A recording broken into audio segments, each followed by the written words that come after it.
de notre pays. Oh, Ce qui est légitime dans ses devoirs. Ce qui est légitime, ça devrait être ça.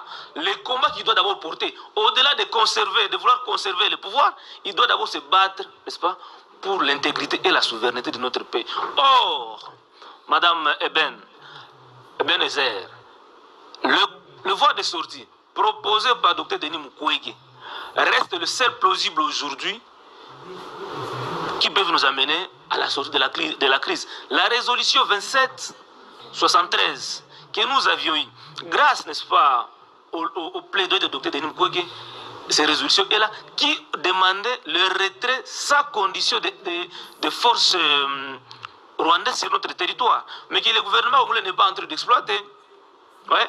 Cette résolution est là. Au-delà de ça, Dr Denis Mukwege estime que pour résoudre les conflits que nous avons, il faut que nous puissions discuter ça dans une conférence internationale sur la paix au Congo.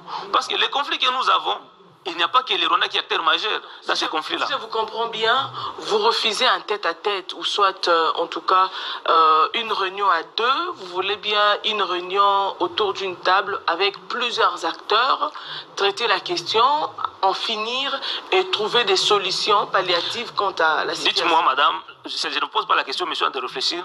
La tête-à-tête entre Tshisekedi et Martin Fayulu pourra apporter quoi comme solution à la crise à l'Est?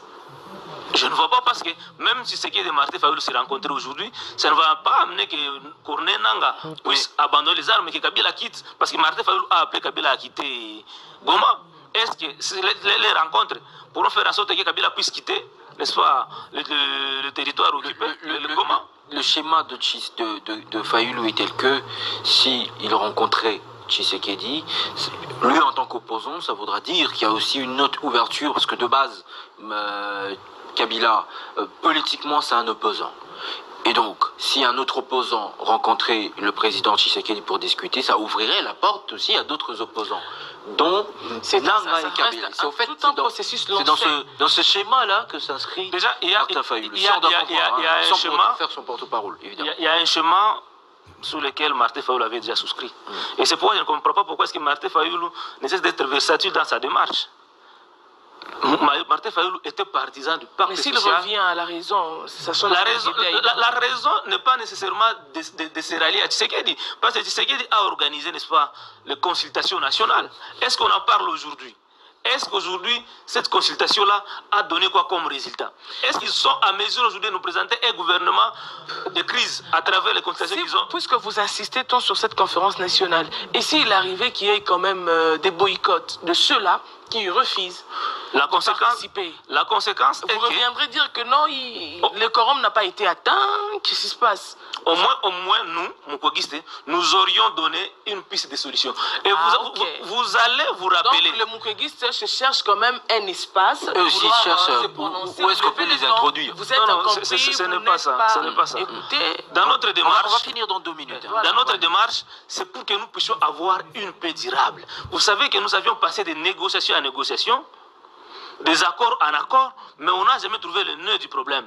Avec la conférence internationale sur la paix en RDC, on a cette fois-ci cette opportunité-là de rencontrer tous les acteurs majeurs de ces conflits, comme ça a été dans le cas de l'accord de cadre d'Addis Abeba, mais également sur la même table, il faut maintenant faire appel, n'est-ce pas, à ceux qui achètent ces matières premières-là à travers le Rwanda, ceux qui financent la guerre à l'Est.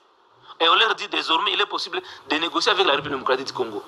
Mais vouloir faire la démarche entre Tshisekedi et Martin Fayulu, croyant que nous allons trouver une solution, ça ne sera pas une solution. La logique plutôt du pouvoir, c'est à travers le leadership de Martin Fayulu, n'est-ce pas, de pouvoir faire adhérer la population à ce que nous sommes en train de décrier, l'accord qui est en gestation entre le gouvernement congolais et le gouvernement rwandais, qui mettra en danger les intérêts du Congo.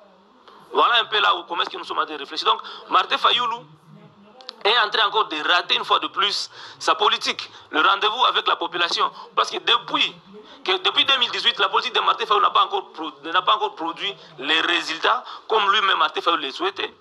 Ouais. Donc, comme je l'ai dit tantôt, cette réponse simultanée de Tshisekedi, ça fait poser même beaucoup de questions. Est-ce que Martin Fayulu n'aurait pas d'abord rencontré Tshisekedi avant de prononcer son discours?